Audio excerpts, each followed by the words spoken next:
하심을 감사드립니다. 이 밤에도 무더운 날씨이지만 우리 발걸음과 마음을 주께를 향하게 하시고 이와 같이 주의 전을 모여 예배드리게 하신 하나님, 우리의 찬양과 기도 들어 응답하여 주시고 주의 말씀을 통해서 더욱 하나님을 알아가며 우리 생활 속에서 주님을 나타내는 삶이 될 수 있게 하옵소서. 우리 가정들마다 돌봐주시고 특별히 이 나라와 민족을 불쌍히 여겨주시옵기를 간절히 원합니다. 참으로 그래야 이 나라가 이 지역사회 속에서 하나님께서 원하시는 귀한 뜻을 이루는 데 부족함이 없게 하시고 이 땅에 세워진 많은 교회들, 주의 백성들 사랑하사 빛과 소금의 역할을 감당하게 하옵소서.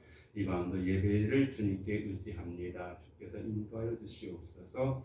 예수님 이름으로 기도드리옵나이다. 아멘. 네, 213장 함께 찬송드리겠습니다. 나의 생명 드리니.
말씀 사도행전 9장 32절에서 43절까지 말씀을 함께 교육하시겠습니다. 사도행전 9장 32절에서 43절. 그때 베드로가 사방으로 두루다니다가 루다에 사는 성도들에게도 내려갔더니 찾지도 않은 곳을 이랬습니다.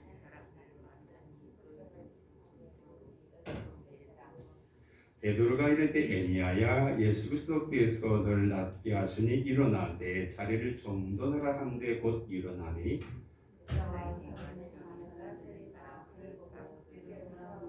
욥바에 다비다라 하는 여우 제자가 있으니 그 이름을 번역하면 보르가라. 선행과 구제하는 일이 심히 많더니 루다가 욥바에서 가까운지라 제자들이 베드로가 거기 있음을 듣고 두 사람을 보내어 짓지 말고 와 달라고 간청하여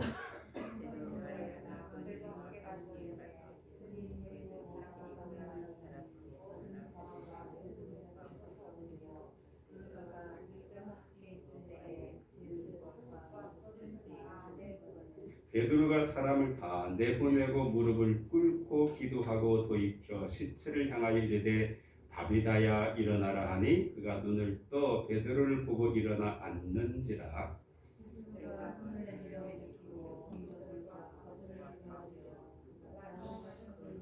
온 요파 사람이 알고 많은 사람이 주를 믿더라.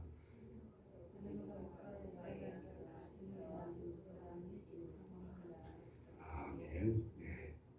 오늘 본문은 그동안 이제 베드로가 중심되었던 초대교회에서 베드로의 사가 잠깐 보이지 않다가 갑작스럽게 이 베드로가 나타나는 그런 과정이 본문에 소개되어져 있습니다.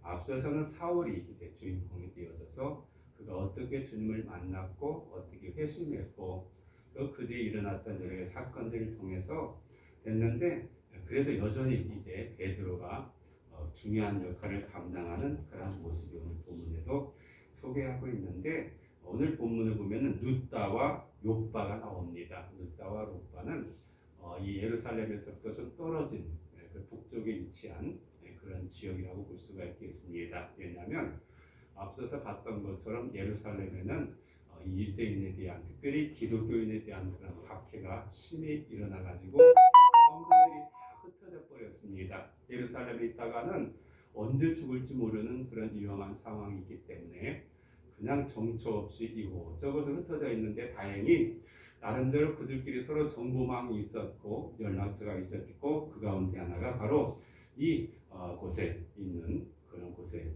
이제 알게 되어졌죠. 바로 루다와 이제 사론이라고 하는 그런 지역 속에 성도들이 있다라는 사실을 알고 베드로가 그들을 좀 견고하게 하고자 하는 그런 의도로서 일부러 그곳까지 가게 되어졌습니다. 근데 거기에서 이제 에니아라고 하는 그런 사람을 만나게 되어졌다라고 말합니다. 근데 이 에니아라는 사람은 어떤 사람이냐? 중풍병으로 침상에 누운 지가 8회라.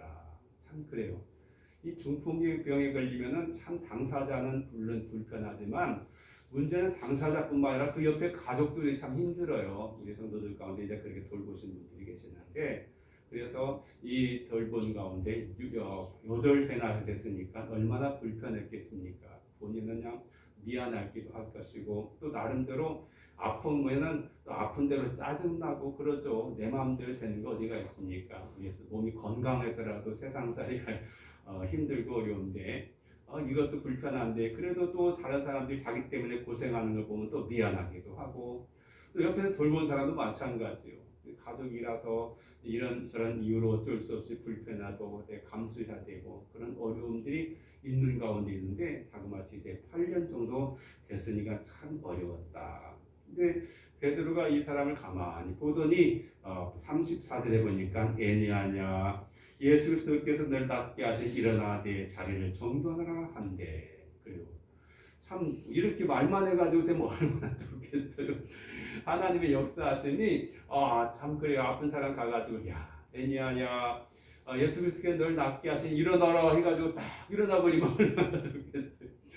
뭐 나름대로 8년 동안에 고생하면서 이 사람 이야기도 없고 무엇이 좋다고도 하고 뭐 어떻게 하면 뭐 낫게 한다는 말도 있을 것이고 별소리 다 들었겠지만 아무 소용이 없는 그런 상황 속에서 그냥 그렇게 말했더니 어떻게 됐어요? 그가 그냥 일어나 버렸다. 곧 일어나 버렸다.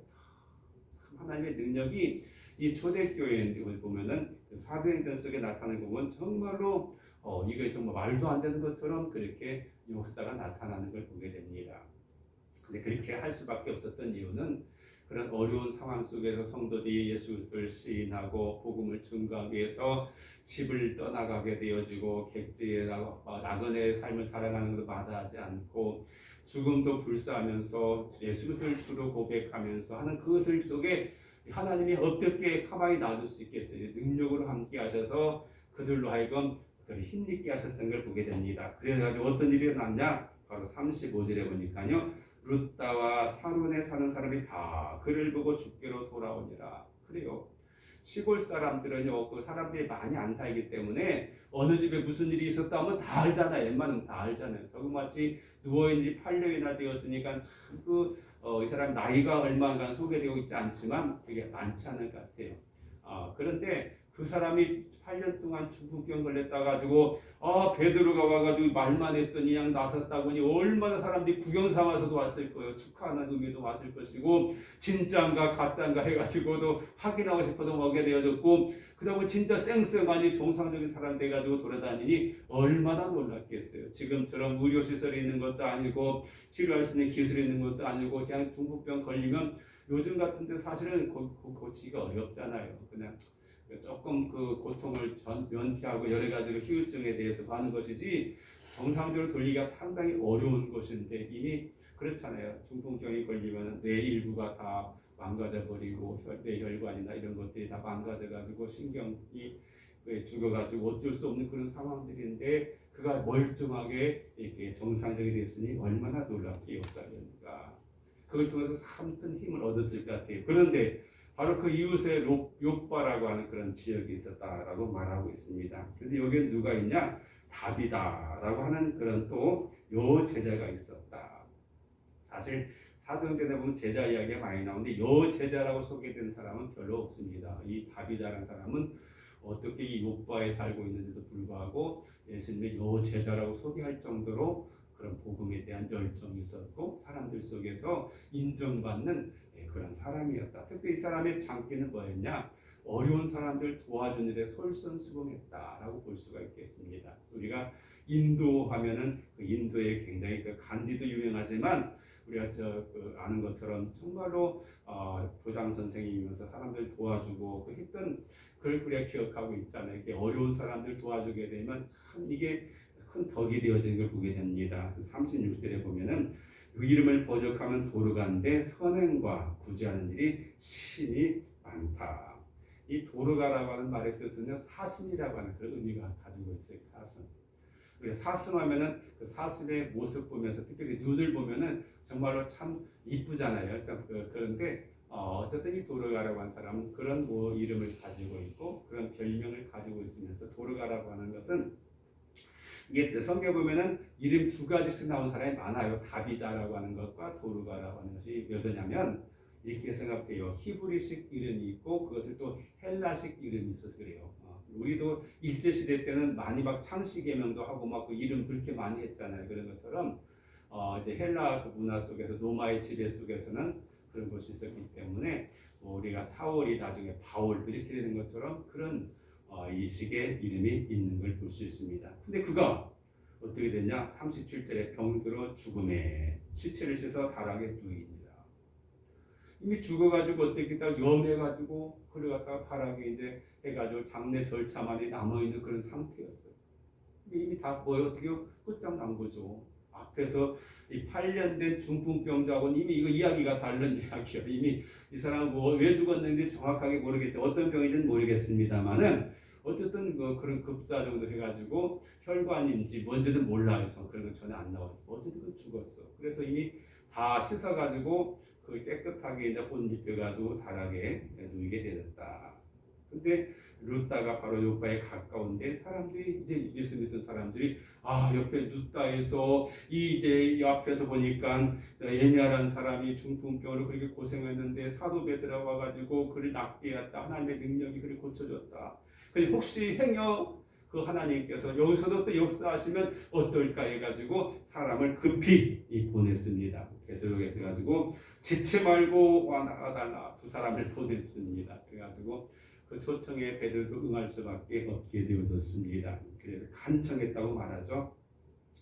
그래서 이제 39절에 보면 베드로가 일어나 그들과 함께 가서 이르되 그러면 그들이 데리고 다락방에 올라가니 모든 과부가 베드로 곁에 서서 울며 도르가가 그들과 함께 있을 때에 지은 속옷과 겉옷을 다 내보이거늘. 오늘날 시기에 이 말로 하면은 사람들 집집마다 요즘에 그 일 중에 하나 뭐냐면 옷 버리는 게 일이요. 장롱 속에 막 쌓여 있는 일들을 옷을 갖다 버리는 게 일입니다. 그래서 그런 것들이 가지고 막 지금 해외로 많이 팔아요. 우리나라 옷을 갖다가 우리나라에 내려왔던 그 북한에 보면은 그 장마당 같은 데서 인기가 많은 게 뭐냐 우리나라 옷이 우리나라 옷. 근데 우리나라 상표가 붙어 있으면 안 되니까 상표를 갖다 오려가지고 하는데 한국 사람이 굉장히 알아주고 비싸게 이렇게 막 취급도 한다고 그래요. 그리고 그런 해가지고 돈도 많이 번 사람도 있는데 근데 이때 당시는 옷이 얼마나 귀한지 몰라요. 왜냐 여러분도 아는 것처럼 다 어떻게 해야 돼요? 실 만들어가지고 실로 배 짜가지고 그 배 짜가지고 다 그거 써가지고 옷 만드니 이 얼마나 공이 많이 들어가고 얼마나 이게 시간이 많이 걸리기 때문에 대를 이어서 옷을 입을 수밖에 없는 그런 상황들이에요. 근데 과부는 어떻게 돼요? 누가 돌봐줄 사람도 없고 챙겨줄 사람도 없고 그런 과부들이 있었는데 근데 바로 오늘 본문에는 다비다라고 하는 독이 돌아가라는 이 사람은 예수님의 제자로 사랑을 실천하기 위해서 친히 그들을 갖다가 이 어려운 사람들 옷을 만들어가지고 속옷도 만들어주고 겉옷도 만들어주고 그런 일들 해가지고 이 정말 매일 생활하면서 그걸 사용하는 사람들이 정말로 그걸 생각할 때마다 감사하고 고마운 마음이 있어가지고 이제 그렇게 말하고 있는 건 39절 그 모든 과부가 몇 명인지 모르겠지만 모든 우리 집을 보면 요양같이 그렇게 모여 있는 곳에서 다 과부들이 모여가지고 아이고 아까운 사람 그래 이 사람 참 정말로 할 일이 많은 사람 우리 꼭 필요한 사람 정말 천사 같은 사람 이렇게 하면서 했을 것 같아요. 그가 이제 말합니다. 함께 했을 때 지은 속옷과 겉옷을 다 내보이는 거예요. 이 사람이 나에게 이 옷 만들어줬고 저 사람이 나에게 저 옷 만들어줬고 아이고 이렇게 우리가 살고 있는데 당신이 정말 떠나버리면 어떻게 하나 뭐 이런 식으로 이제 한 것 같아요. 왜냐하면 갑자기 좀 병도 여러 가지 있잖아요. 이 중풍병에서는 오래 고생하는 병이 있는가 하면 심장질환 같은 것은 금방 그냥 몇 시간이면 그냥 숨 끊어지고 그냥 죽게 될 수밖에 없었지만은 그런 계통의 병일 것 같아요. 그렇죠? 그래서 그렇게 되는 것 같아요. 어쨌든 그런데 베드로가 사람을 다 내보내버리고 사실은 제가 목회자 입장에서 만약 이런 입장이 된다면 어떨까 이런 초청이 되면 어떨까 장례식 어떻게 하면 장례식 좀 잘 치를 것인가 그런 절차만 생각했을 것 같아요. 그런데 베드로는 그들을 다 내보냈습니다. 그리고 무릎 꿇고 기도하고 있었다. 그 마음속에 성령께서 역사하셨죠. 그 마음속에 확신해 주시고 이도 살아날 수 있다라고 하는 그런 기대를 갖게 했을 겁니다. 왜냐하면 지금은 어떤 때요?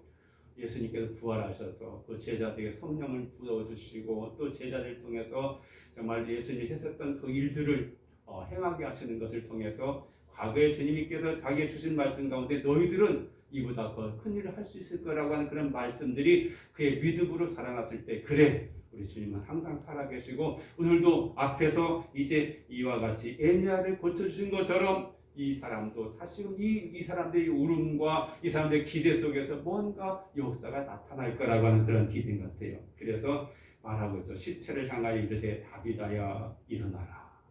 그랬더니 죽었던 영혼이 눈을 떠가지고 베드로를 가지고 보고 일어나 앉았다. 정말 할렐루야 아니겠습니까? 그래요.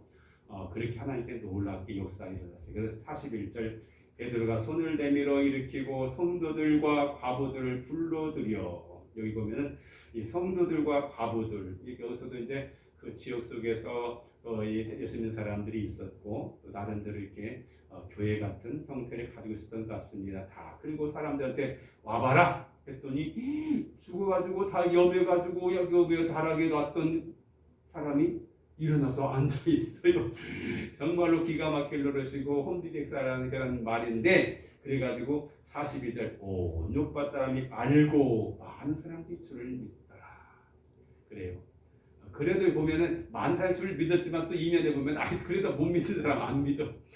너무나 이런 현실 앞에서도 에이 뭐 그런 이게 말도 안 되는 소리 하셨던 뭐야 이렇게 생각하는 사람이 있어요. 안 믿기로 작정한 사람은 어떤 일이 일어나서 나는 안 믿어 못 믿어 이런 사람이 있는데 그래서 어쨌든 그렇게 됐습니다. 그래서 베드로가 요파 여러 날 있어가지고 중요한 게 이것도 중요한 것 같아요. 지나가는 말처럼 했는데 시몬이라고 하는 무두장의 집에서 머무니라. 이 무두장에는 어떤 사람이냐면 쉽게 말하면 가죽을 갖다가 해가지고 뭐 거기다 신발도 만들고 가방도 만들고 하는 그런 사람이에요. 근데 가죽이 어디서 나와요? 죽은 시체에서 나오잖아요. 동물 죽은 데. 근데 우리가 유대법에 하면은요, 이 시체를 만지는 것은 부정한 거예요. 정통 유대인들의 입장에 보면은 이런 사람은 상대해서는 안 돼요. 왜요? 그런 사람 상대하면 자기도 부정하게 돼요. 베드로가 많이 변화된 거예요. 지금 베드로는 정통적인 유대인적인 사고방식을 가진 사람이에요. 그런데 무두장이 하는 시몬의 집에서 며칠 동안 유했다는 말은요 굉장히 놀랄 만한 일이 아닐 수가 없어요. 지금 우리가 민주주의 시대에 살고 있지만은요 이 모든 거 이런 것들이 많이 있어요. 이 규례 같은 것들이 있어가지고 이것은 안 되고 저건 부정타고 뭐 그런 거 많이 있잖아요. 옛날에 보면은 사람들이 어떤 집안에 좋은 일이든 뭐 있으면 날짜 잡아가지고 뭐 이것도 보고 저것도 보고 누구 물어보기도 해가지고 막 부정 단날 좋은 날 길한 날 뭐 사가지고 뭐 이렇게 하는데 이 나름대로 이 오랜 동안 전통 속에 그런 게 있어요. 유대 속의 사고방식도. 그런데 그 무주장이 집에서 그렇게 여러 날 동안 있었다라고 하는 사실 자체 속에서 베드로가 이런 놀라운 능력을 행하면서도 그의 마음에 하나님께서 세상을 향하신 어떤 새로운 뜻을 따라서 변화되는 사회 속에 내가 어떻게 할 것인가를 이렇게 하는 걸 볼 수 있습니다. 오늘 본문에 보면 참 중요한 게 바로 그거죠. 바로 어떤 사람은 8년 된 중풍병자를 고쳐주고 이미 죽어서 염원했던 이 사람을 다시금 살려주는 놀라운 역사를 통해서 그 지역에 누굴 보러 갔어요? 이 예수 믿다가 집을 떠나고 객지 속에서 나그네 삶을 살아간 성도들 권면하고 그들 격려해서 갔던 그들에게 그 지역 큰 부흥의 역사가 나타나게 돼가지고 얼마나 힘있게 또 재미있게 복음을 증거했겠어요. 봐라 우리 하나님 살아계시지 않냐. 그 예수님께서 이 병든 자를 곱게 하셨고 죽은 자를 살리셨다. 말씀대로 역사하니까 하나님이 바로 우리 하나님이시고 우리 주님이다. 그 예수를 믿으라. 구원을 받을 것이다. 라고 선포할 때 힘있게 증거할 수 있게 되어졌고 믿는 자를 통해서 많은 표적과 이적이 그들 현실 속에 나타나게 될 때 큰 부흥의 역사가 나타나는 걸 보게 됩니다. 오늘 우리도 참으로 그와 같은 놀라운 역사가 많이 나타나지 않지만 이 하나님이 오늘 우리 하나님이시고 그 예수 그리스도가 어떤 분인가에 대한 바른 지혜를 가지고 사람들에게 주를 증거하면서 확신 속에 살아갈 수 있는 우리 삶이 되길 간절히 소원합니다. 기도드리겠습니다.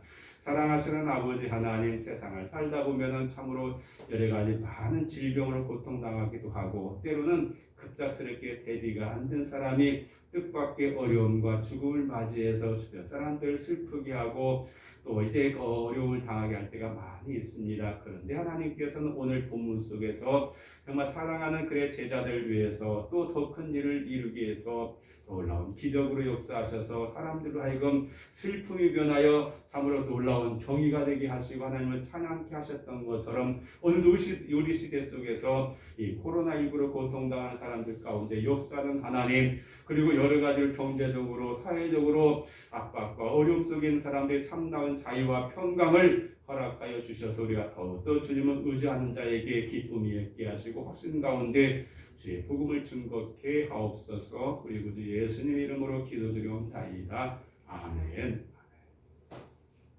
네, 연일 무더위가 계속되는 가운데 있습니다. 이럴 때 우리가 몸을 잘 관리하는 것도 우리 책임이 아닌가 생각해 봅니다. 그냥 어려울 때 잘 쉴 때는 쉬고 이럴 때는 잘 지나가야 돼요. 어쨌든 그럴 때 우리가 또 다른 기회와 또 새로운 일들을 감당할 수 있다라고 믿습니다. 여러분 잘 관리하시길 바라고요. 그러면서 우리가 참 아무래도 지치고는 이 신앙생활도 소홀하게 많은 하나님 말씀을 가까이 하는 것도 그러나 그래도 조금씩 여러분도 그 책을 보셨는지 모르겠습니다만 그 뒤에 보면은 한 페이지씩밖에 안 되니까 한 번씩 하루에 한 페이지라도 그 뒤에 보면은 날짜에 따라서 하루에 한 페이지씩 읽어보면서 하나님 말씀과 거기에 따르는 것들을 읽어보면서 또 그 말씀 붙들고 기도하는 그런 신앙생활 했으면 좋겠습니다. 주님 가르친 기도를 예배 마칩니다. 하늘에 계신 우리 아버지여 이름이 거룩히 여김을 받으시오며 나라 임하옵시며 뜻이 하늘에서 이루는 것 같이